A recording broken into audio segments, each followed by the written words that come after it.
Pakistan's nuclear gamble, the untold saga of the Muslim world's only atomic power. In the heart of South Asia, where borders are fragile, memories of war are fresh, and rivalries run deep, one nation made a fateful choice. Against impossible odds, and in the face of global opposition, Pakistan became the only Muslim-majority country to wield the atomic bomb. But this journey wasn't written in treaties or celebrated in open halls of power. It was forged in secrecy, betrayal, espionage, and the shadow of annihilation. This is the story of Pakistan's nuclear gamble, the secret race against India, the plots by Israel and India to destroy its facilities, and the moment the world nearly plunged into chaos. 1971. The subcontinent is on fire. A brutal war tears Pakistan apart. East Pakistan breaks away to become Bangladesh after a devastating military defeat at the hands of India.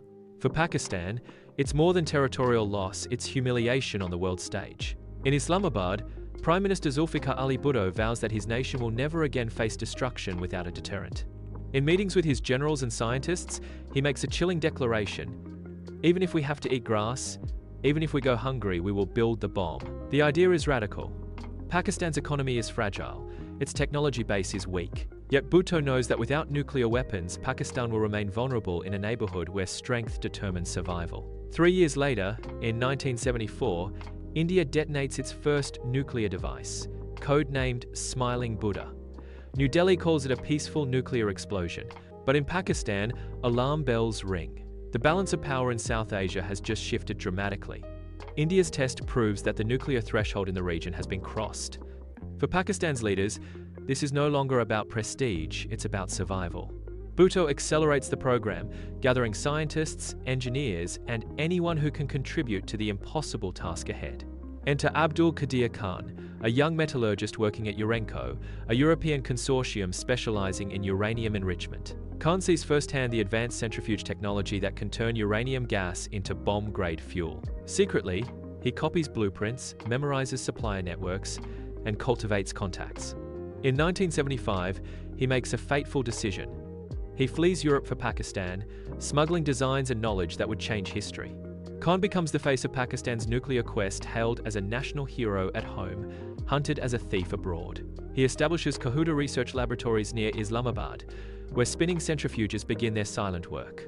Kahuta is more than a lab, it's a fortress. Hidden in the hills, guarded by elite security, it becomes the beating heart of Pakistan's nuclear ambitions. By the late 1970s, United States spy satellites detect suspicious construction. Intelligence reports trickle into Washington. Pakistan is enriching uranium. Yet geopolitics complicate matters. In 1979, the Soviet Union invades Afghanistan. Pakistan becomes the frontline ally of the United States in the fight against communism. Washington quietly looks the other way. But Israel and India are watching. In June 1981, Israel launches Operation Opera, a daring airstrike that destroys Iraq's Osirak reactor before Saddam Hussein can build a bomb. The world is stunned. And now, Israeli intelligence turns its gaze east toward Pakistan. Reports surface that Israeli agents quietly approach India, a proposal for a joint strike on Kahuta. The plan is audacious. Israeli jets would fly to India, refuel, and join Indian aircraft in a surprise attack on Pakistan's nuclear core. India itself considers its own preemptive strike. Detailed maps are drawn. Flight paths are analyzed. Pakistan's nuclear dream hangs by a thread, but the operation is risky. Kahuta is far inland, deep in Pakistani territory, shielded by air defenses. An attack could trigger full-scale war. And unlike Iraq, Pakistan is not defenseless, it has fighter jets, missiles, and powerful allies. American intelligence catches wind of the plan.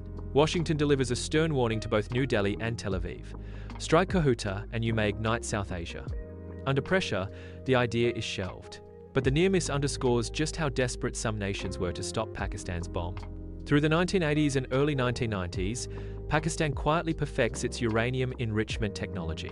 By the mid-1990s, experts believe it has assembled functional warheads, though Islamabad maintains ambiguity for strategic reasons. Meanwhile, an arms race unfolds. India advances its missile program. Pakistan counters with its Gauri and Shaheen missiles, some developed with North Korean and Chinese assistance. The world suspects Pakistan's nuclear network of proliferation, selling sensitive technology to Iran, Libya, and North Korea through the AQ Khan network. But Pakistan's government denies direct involvement, and Khan himself is later placed under house arrest. May 1998. India shocks the world again with a new series of nuclear tests. International leaders urge Pakistan to show restraint. Sanctions are threatened. But inside Pakistan, public pressure is immense. To do nothing would be political suicide. On May 28, 1998, in the remote Chagai Hills, 5 underground nuclear devices detonate. The mountains turn white from the blast's shockwaves. The earth trembles. The world now has a 7th nuclear power, and the Muslim world, its first. Pakistan follows with a 6th test days later. Celebrations erupt across the country. Bhutto's decades-old vow has been fulfilled, albeit under Prime Minister Nawaz Sharif. Pakistan's nuclear status forever alters the balance of power in South Asia. Its rivalry with India enters a new, more dangerous phase 1 that includes the risk of nuclear confrontation, as seen during the Kargil War in 1999 and later crises. In the broader Muslim world, Pakistan's achievement is hailed as a triumph, proof that a Muslim nation can join the nuclear club. Yet the A.Q. Khan scandal in the 2000s casts a shadow over that legacy, raising questions about nuclear security and proliferation ethics. For many Pakistanis, the bomb remains a symbol of national pride and survival. For others, it's a reminder of a dangerous gamble that could still have catastrophic consequences. This was the hidden saga of Pakistan's nuclear journey, a tale of espionage, secret deals, and a world on the edge. What do you think? Could another covert mission to stop a nuclear program happen in our time? Let us know in the comments below, and if you found this story as gripping as we did, don't forget to like, subscribe, and share. Because in the high-stakes game of global power, knowledge is the ultimate weapon.